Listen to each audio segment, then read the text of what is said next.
Assalamualaikum warahmatullahi wabarakatuh. Alhamdulillahillazi arsala rasulahu bil huda wa dinil haq liyuzhirahu 'alad dini kullihi wa kafa billahi syahida. Asyhadu an la ilaha illallah wa asyhadu anna Muhammadan abduhu wa rasuluh la nabiyya ba'da amma ba'd. Allahumma shalli ala Muhammad wa ala ali Muhammad. Anak-anak Ustaz yang dimuliakan Allah, kita masuk ke pertemuan kita yang ketiga setelah kita mempelajari adab masuk rumah dan istizan di dalam rumah.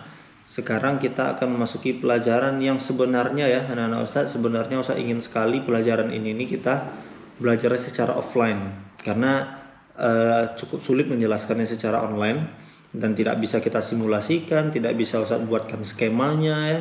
Skemanya itu harus nampak alurnya gitu, kecuali memiliki media yang memadai. Tapi apa boleh buat, untuk kita membahas ini maka antuna semuanya harus memiliki fokus yang tinggi ya. Jangan sampai di skip, jangan sampai lepas konsentrasinya, betul-betul diperhatikan. Yang akan kita pelajari itu adalah tentang menahan pandangan dan menutup aurat. Nah, ini luar biasa pentingnya anak-anak Ustadz.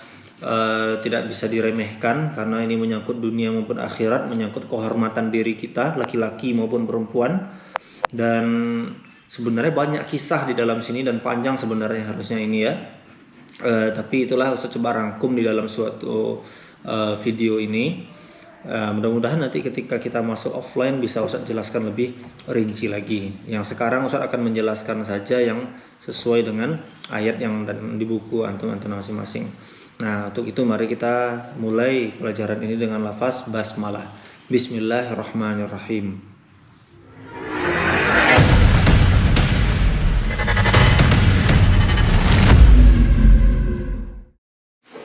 Baiklah anak-anak Ustaz, kita menahan pandangan atau ghadul basar dan menutup aurat ini adalah syariat ya yang diberikan oleh Allah, diperintahkan oleh Rasul kepada kita semua untuk bisa menjaganya ya. Jadi Islam ini mengambil langkah antisipasi agar kita tidak terjatuh pada perbuatan maksiat. Sebelum Nabi Muhammad diutus, ini perlu kita ketahui bahwa tidak ada syariat menutup aurat ya. Mungkin di zaman-zaman Nabi sebelumnya ada ya, tapi dengan syariatnya tertentu. Tapi menjelang Nabi Muhammad diutus, itu bayangkan anak-anak Ustaz, kondisi Mekah itu, kondisi kota Mekah saat itu sangat-sangat jahiliyah sekali ya. Ingat, jahiliyah ini maksudnya bodoh ini tidak mengerti apa ya, secara peradaban. Kota Mekah itu memang tertinggal juga. Makanya kota Mekah ini dulu di zaman itu dikenal oleh para raja-raja sebelumnya itu bahwa orang-orang Mekah ini adalah orang-orang yang suka bertelanjang kaki ya, tidak pakai alas kaki, maksudnya nyeker bahasa kitanya. Dan mereka rata-rata profesi itu penggembala kambing. Jadi sudahlah telanjang kaki, penggembala kambing. Nah, tapi bayangkan sejak Nabi Muhammad diutus, peradaban Islam itu bahkan dimulai dari sana. Nah, ini luar biasanya ya. Nah, salah satu bentuk kejahiliahan para orang Quraisy dahulu itu zina itu betul-betul merebak kemana-mana. Jenis perzinaan itu banyak, bahkan lebih banyak mungkin daripada hari ini ya. Zina, pelacuran itu ada juga suami yang mengutus istrinya kepada laki-laki lain, nah kamu berzina sama dia, nah gitu, disuruh berzina sama dia, sama orang yang lebih ganteng, lebih kaya mungkin, supaya dapat keturunan anak yang dapat keturunan ganteng dan kaya pula. Nah, disuruh istrinya pergi. Atau ya banyak sekali ya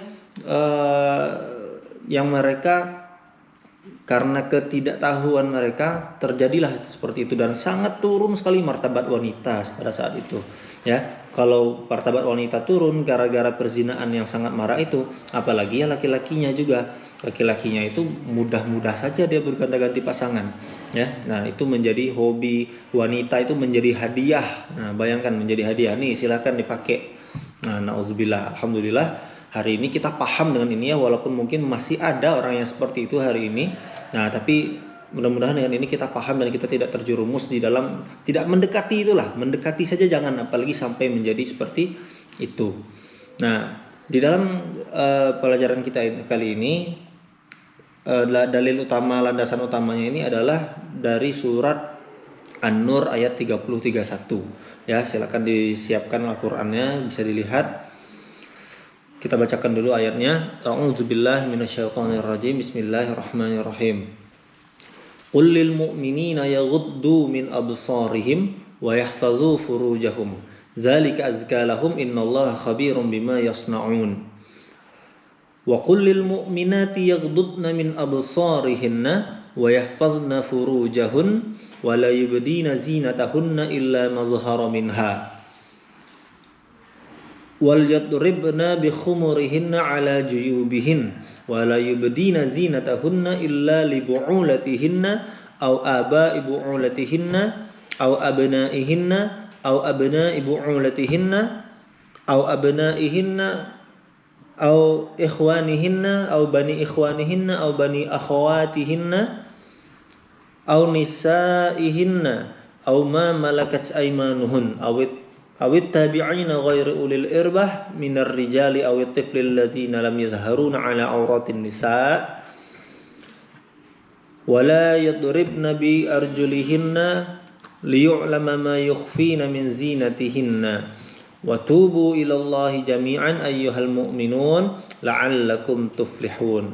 Nah, ini dua ayat yang perintahnya sama-sama, satunya pendek, satunya panjang. Inti perintahnya sama, tapi ayat yang pendek itu untuk laki-laki dan yang panjang ini untuk perempuan. Nah, ini luar biasa ya, banyak yang tersirat mengapa panjang satunya, kenapa pendek satunya, mengapa untuk laki-laki begini. Nah, ini akan kita bahas ya, anak Ustadz. Nah, jadi ayat ini anak Ustadz adalah berusaha, Allah itu berusaha bagaimana menjaga kesucian diri kita dan kehormatan kita, ya, dan kehormatan kita agar lebih terjaga. Hari ini ya banyak sekali komunitas-komunitas atau oknum-oknum tertentu yang mengatakan feminisme lah, ada yang minta kesetaraan gender, sejajar antara laki-laki dan perempuan, padahal masing-masing dalam Islam itu diberikan porsinya. Ya, yang baru-baru beredar hari ini itu misalnya seperti yang orang haji sekarang ya, haji tahun ini itu di Mekah itu kan namanya Ka'bah itu kan sekarang tidak ramai. Cuman orang-orang sana saja yang bisa haji karena semua haji itu tidak bisa karena masa pandemi ini.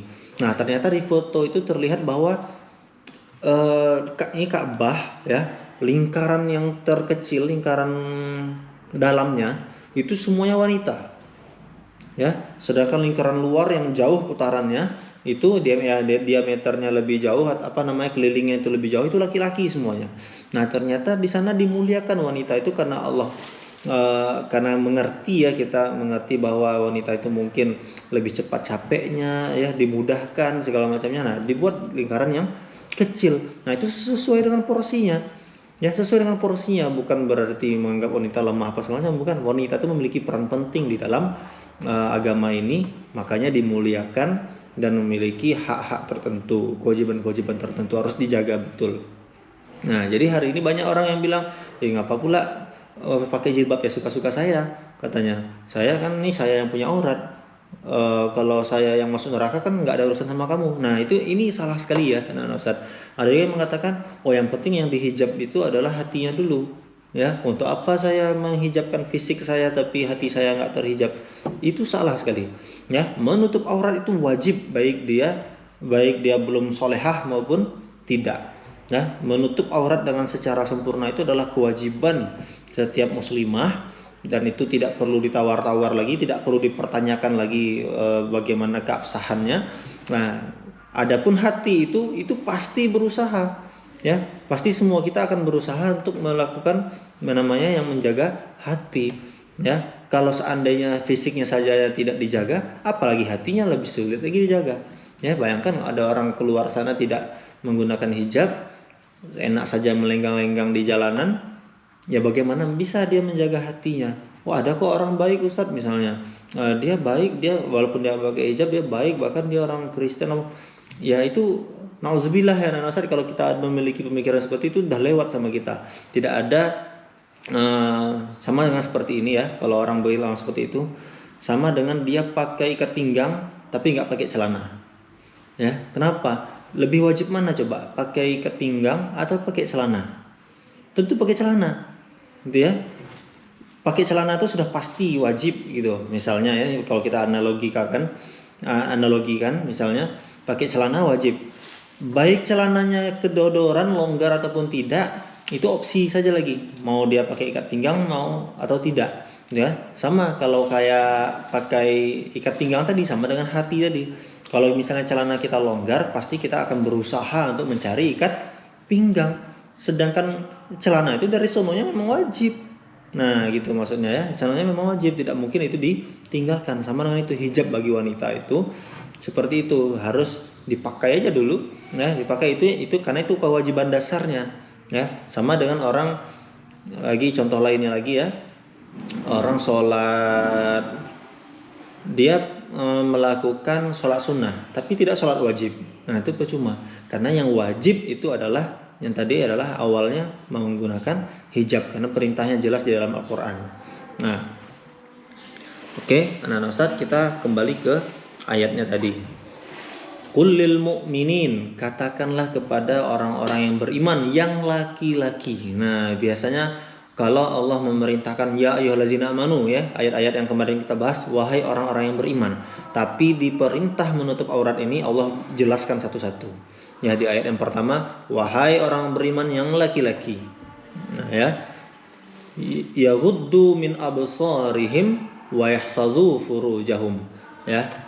Tahanlah pandangan kalian mereka, ya, ini Allah memerintahkan Rasul untuk katakan kepada para laki-laki yang beriman untuk yaghuddu min absarihim, menjaga, menahan pandangan mereka, wa yahfazu furujahum, dan menjaga kemaluan mereka. Furujahum ini adalah secara bahasa artinya kemaluan, karena kemaluan ini ya anak-anak Ustadz adalah sumber dari kehormatan seseorang. Ya, orang yang tidak bisa menjaga kemaluannya pasti dia tidak memiliki kehormatan.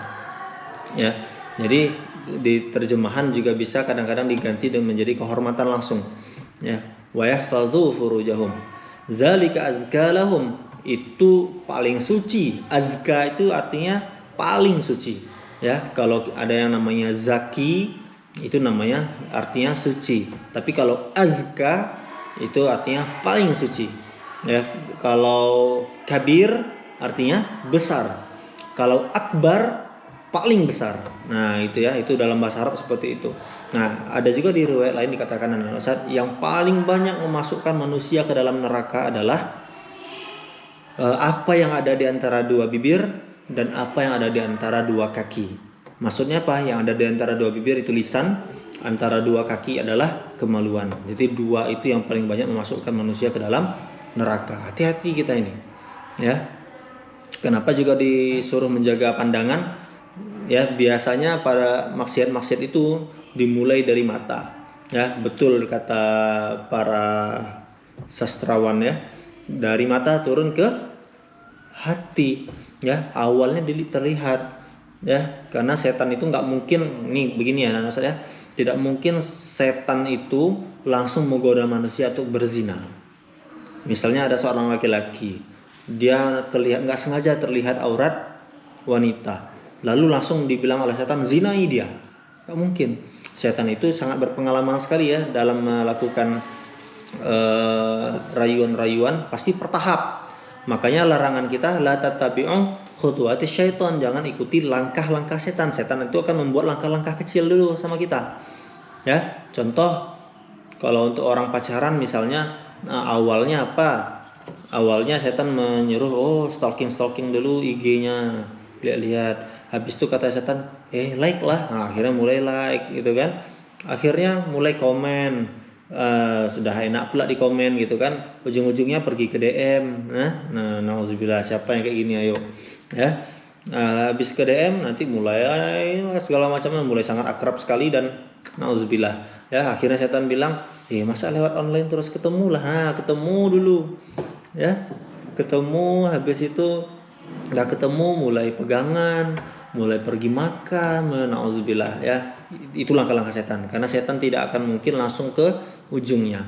Orang yang sudah terjebak dalam langkah-langkah ini kadang-kadang dia nggak sadar, walaupun diingatkan pun dia dia nggak akan sadar. Kenapa? Karena dia setelah terlanjur merasakan nikmat, enak, nyaman, dan nyaman, rasa nyaman itu adalah dari setan. Banyak dalam Al-Quran mengatakan wa zayyana lahumus syaitanu a'malahum hasaratin alaihim.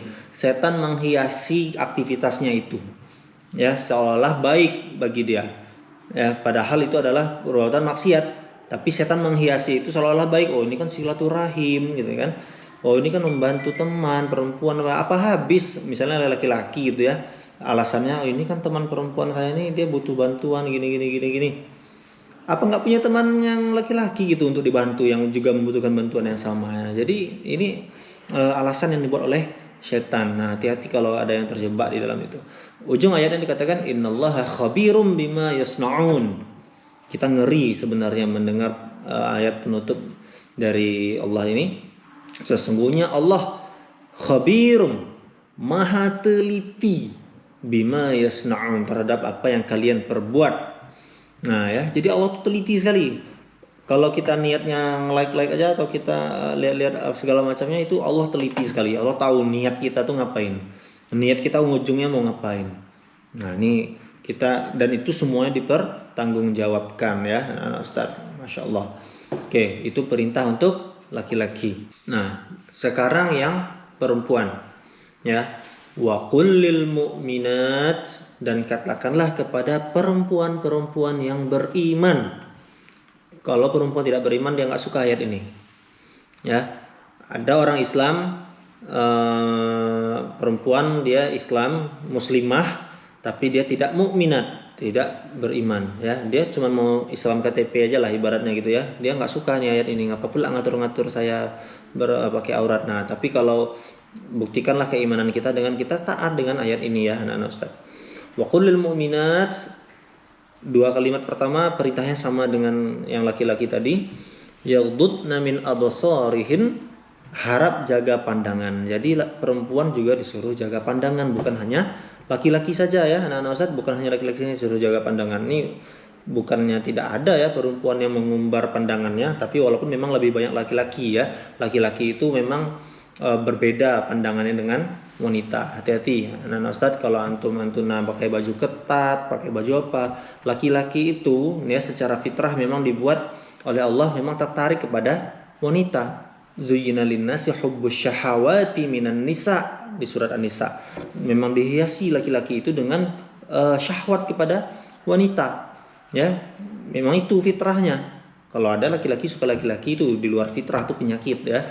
Nah, jadi wanita yang menutup aurat saja, laki-laki itu bisa liar pandangannya, bisa liar imajinasinya, ya. Apalagi kalau dia tidak menutup hijab dengan sempurna. Hati-hati, apakah antuna yang perempuan mau gitu untuk dibayang-bayangin apakah itu tujuannya, misalnya selfie, joget-joget TikTok ya. Nah, itu apa ya ibaratnya, tujuannya apa coba? Pingin dipuji siapa? Ya, pingin dibilang cantik oleh siapa? Ya, apakah tidak cukup dibilang cantik oleh orang tuanya, ayahnya, ibunya, saudaranya? Apakah harus diekspos? Itu pun yang diposting itu pun sudah bermake up sampai 10 lapis mungkin gitu ya. Bahkan pakai efek-efek apa segala macam. Nah, itu minta pujian dari siapa? Ya, dipublis ke dunia luar dan itu semua orang bisa melihat. Ya, semua orang bisa melihat.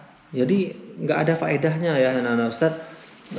Ustadz sering menggambarkannya seperti ini. Perbandingan antara berlian dengan gorengan. Pilih mana? Nah, ya ini pilihan yang mudah sekali. Pasti kita memilih berlian, ya. Berlian itu kalau jualannya itu orang yang jual berlian, pastilah di dalam gedung yang mewah, berliannya diletakkan di dalam suatu kaca yang sangat aman, dikasih lampu dan ada security-nya banyak seperti itu ya. Dan nggak bisa dipegang-pegang, ya, nggak bisa dipegang-pegang. Pakai dicoba-coba dites, nggak bisa berlian itu nggak, ya. Nah, pastilah yang boleh memegang itu yang betul-betul serius ingin membeli, ya, yang orangnya meyakinkan. Sama halnya wanita seharusnya seperti itu, seperti berlian, terjaga. Tidak semua orang bisa melihat, tidak semua orang bisa pegang. Ya, yang bisa pegang siapa? Yang orang yang serius ingin meminangnya. Nah, masya Allah nih ya. Nah, jadi kalau gorengan dijual di tepi jalan, di atas panci lah misalnya, atau di atas bakinya. Nanti kita yang mau beli ambil plastik sendiri, nah, masukin sendiri, pegang-pegang. Ini nampaknya kecil nih, balikinnya lagi, ya kan? Dites pula dulu, dicicip pula dulu kan. Nah, ini gorengan tuh seperti itu. Gorengan kalau sudah jatuh ke tanah, mau nggak makan? Nggak mau. Antum kalau ketemu berlian di dalam got, ambil nggak? Tetap ambil, ya, karena sebuah berlian itu dimanapun tempatnya dia tetaplah sebuah berlian, tetaplah berharga meskipun dia di lumpur, meskipun dia di lingkungan yang sangat kotor, ya, tetap orang mau mengambilnya. Tapi kalau gorengan, ya, jangankan jatuh ke got, jatuh ke tanahnya nggak mau kita. Nah, jadi pilihannya ada pada antun. Nah, yang perempuan mau jadi apa? Mau jadi berlian atau jadi gorengan? Dan na'udzubillah, sangat terhina seorang laki-laki kalau dia dengan mudahnya melihat mengumbar pandangannya. Ini tengok semuanya, misalnya kayak TikTok tadi kan, laki-laki main TikTok, dilihatnya semua postingan perempuan, apakah di Instagram juga. Senang melihatnya. Itu mengumbar pandangan, tidak menjaga pandangannya, ya berarti dia menghinakan dirinya sendiri dan juga menghinakan orang yang dia lihat, ya. Jadi perempuan juga disuruh menahan pandangan. Masih ada nggak ya perempuan hari ini yang suka tempel-tempel poster-poster opa-opa, ya, drakor-drakor di kamarnya? Ganteng kali, ya. Itu nauzubillah, ya. Hina, ibaratnya cintanya tuh tidak murni gitu, ya. Nah, nanti susah itu ke depannya. Mudah-mudahan kita kalau pernah terlanjur gitu sudah berubah, dan kalau masih seperti itu, ya, mari kita berbenah bersama-sama. Ya, pasti kita semua bisa. Ya. Berikutnya wa yahfazna furujahun, sama seperti tadi, menjaga kehormatan, menjaga kemaluannya juga. Ya. Nah, ini berikutnya Allah menjelaskan lebih detail. Wala yubdina zinatahunna illa ma zahara minha. Janganlah memperlihatkan perhiasannya, apakah itu auratnya juga termasuk, apakah perhiasan itu kalung, anting, gelang, segala macamnya itu termasuk perhiasan, dan juga dirinya adalah perhiasan. Jangan perlihatkan auratnya, zinatahunna illa ma zahara minha, kecuali yang biasa tampak, ya, kecuali yang biasa tampak. Ya, yang biasa tampak itu apa? Muka sama pergelangan tangan. Nah, muka sama pergelangan tangan.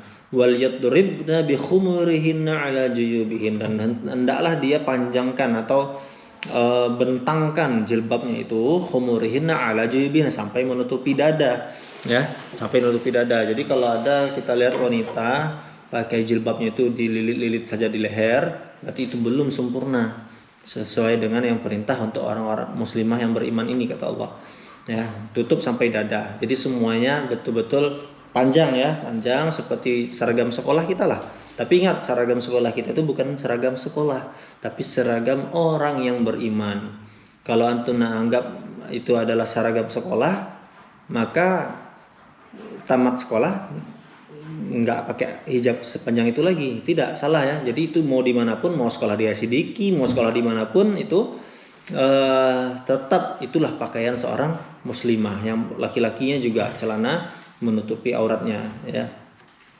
Nah, bi khumurina ala jubihin. Nah, ini yang detail berikutnya, wala yubdina zinatahunna illa li bu'ulatihinna. Nanti Ustaz tuliskan ini, ya.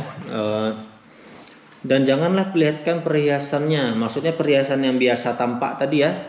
Ini Allah jelaskan siapa-siapa saja mahram yang boleh melihat aurat wanita, tapi aurat yang biasa tampak. Allah jelaskan mulai dari yang memiliki hak penuh sampai hak yang paling sedikit, ya. Suami punya hak penuh, boleh melihat aurat istrinya, gitu, ya. Nah, dan Allah jelaskan sampai haknya yang paling rendah. Wala yubdina zinatahunna illa li bu'ulatihinna. Harap dicatat ini, ya. Boleh kepada suaminya, ya, au abaihinna, atau kepada ayahnya, Maksudnya ayah ke atas, ayah, kakek dan buyut dan seterusnya. Au abaihinna, au aba ibu bu'ulatihinna, atau ayah suaminya. Jadi perempuan boleh memperlihatkan auratnya, ibaratnya dia boleh buka jilbab di depan ayah suaminya atau mertua. Ya, atau mertua. Nah, jadi karena mertua itu adalah statusnya sama seperti ayah kandung, dia juga ayah kita, ya, dan boleh kalau laki-laki pun begitu. Laki-laki kalau punya ibu mertua boleh salaman, boleh ya, dan kalau misalnya mertua, ibu mertuanya sama laki-laki itu boleh buka jilbab di rumah, ya, dilihat oleh menantunya boleh, ya. Tapi setelah hijab kabul, ya, sebelum hijab kabul tidak boleh, belum ada status pernikahannya.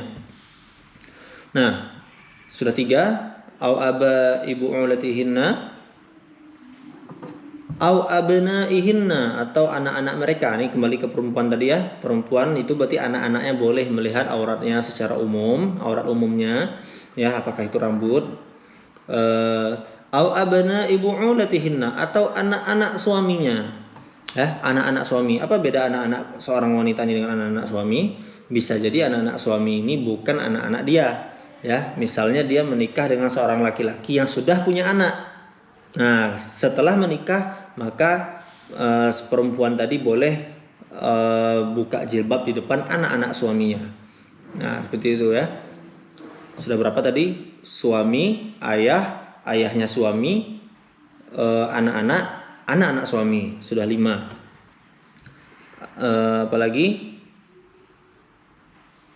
Au ikhwanihinna. Yang keenam adalah saudara-saudaranya, ikhwan, ya, saudara-saudaranya, au ikhwanihinna, au bani ikhwanihinna, atau anak-anak saudaranya atau ponaan, au bani akhwatihinna, atau anak-anak saudarinya, ponaan juga, ya, ponaan juga, au nisaihinna. Nah, ini yang batas keluarga sudah sampai 8 tadi, ya, sampai 8 tadi, suami dan seterusnya tadi sampai 5. Yang keenam tadi saudara, anak saudara laki-laki, anak saudara perempuan. Sedangkan au nisaihinna secara bahasa artinya atau perempuan-perempuan.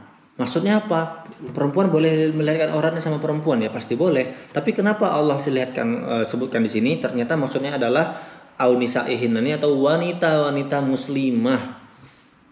Artinya anak Ustaz, kalau antuna punya, ya, yang perempuan ya, kalau antuna punya teman yang bukan muslimah, ya, wanita, teman perempuan Kristen main ke rumah misalnya, atau antuna main ke rumahnya misalnya, tidak boleh buka jilbab.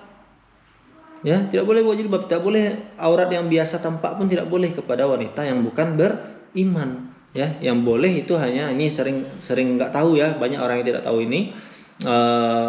Yang boleh melihat aurat perempuan itu sesama perempuan boleh, tapi hanya perempuan yang beriman. Au ma malakat aimanuhun, ya, atau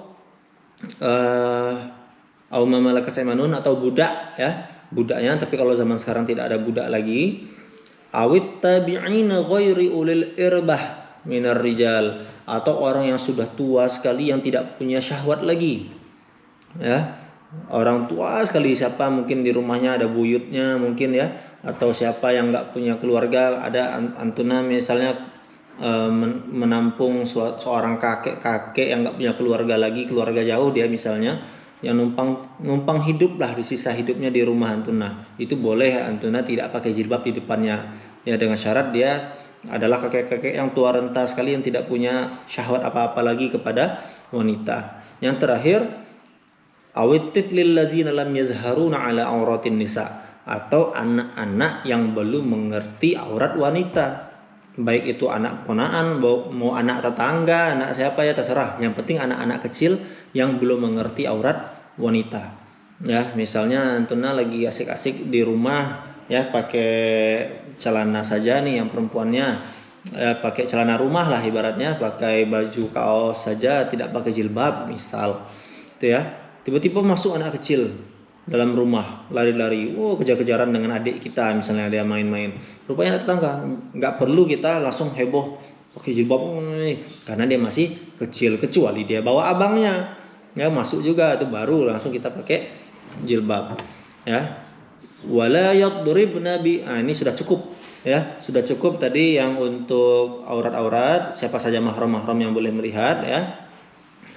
Wala yang berikutnya wala yadribna bi arjulihinna. Janganlah menghentakkan kakinya. Ini di zaman Rasul anak Ustaz, biasanya dulu para wanita itu memakai gelang perhiasan di pergelangan kaki. Ya, di pergelangan kakinya itu biasanya ada perhiasan apakah kalung-kalung, manik-manik dan seterusnya. Dan Islam mengatakan janganlah kalian hentakkan kaki ya. Para wanita jangan hentakkan kakinya. Kenapa? Liyu'lama ma yukhfina min zinatihinna. Dulu itu mungkin ada perempuan yang dia sengaja menghentakkan kakinya supaya terdengar apa yang tersembunyi di balik roknya itu. Oh, ngasih tahu bahwa di kakinya ada perhiasan loh. Nah gitu, itu nggak boleh. Dan itu berlaku bukan hanya untuk pergelangan di kaki. Ya, kalau ada perempuan pakai kalung di dalam jilbabnya, sengaja pula lari-lari tek tek tek tek supaya bergemerincing suara-suaranya, nggak boleh. Untuk ngasih tahu kepada orang apa sih yang ada di balik hijabnya ini, jangan ya. Kecuali memang terang-terangan antuna pakai kalung di luar jilbab ya, jarang sekali ada orang kayak gitu ya. Ada ya mak-mak mungkin ya, mak yang memang nampak kalungnya di luar jilbab mungkin ada ya. Lalu terakhir penutup, watubu ilallahi jami'an ayyuhal mu'minun, dan kalian semua bertaubatlah kepada Allah. Nah, Allah menyadari, Ustaz, Allah menyadari saat itu mungkin kita pernah khilaf, kita pernah tidak pakai hijab, kita pernah mengumbar aurat, kita pernah tidak menjaga mata dan tidak menjaga kemaluan kita, ya. Nah, tapi Allah sangat terbuka pintu taubatnya. Allah menyuruh untuk bertobat. Atubu ilallahi jami'an ayyuhal mu'minun, bertobatlah kalian semua wahai orang-orang yang beriman, la'allakum tuflihun, agar kalian beruntung. Ya. Kalau Allah yang menyebut beruntung itu bukan keberuntungan yang biasa, ya, nggak main-main. Ya, kalau misalnya antum ada kawannya menang lotre, dapat mobil, beruntung nggak itu? Ya beruntung. Tapi itu kecil sekali bagi Allah. Ya, tapi kalau Allah yang menyebutkan beruntung, pasti itu adalah keberuntungan yang sangat besar sekali, nggak ada apa-apanya di dunia ini. Nah, jadi kalau kita ingin beruntung di mata Allah, di sisi Allah, kita bertobat dari semua yang terlanjur pernah kita lakukan, karena Allah memaklumi itu ya. Mungkin kalian pernah ketika kita belum tahu ya, kita pernah melakukan itu. Nah, jadi bertobatlah semuanya agar kita beruntung. Nah, ini listnya tadi ya, biar mudah antum mencatat semuanya.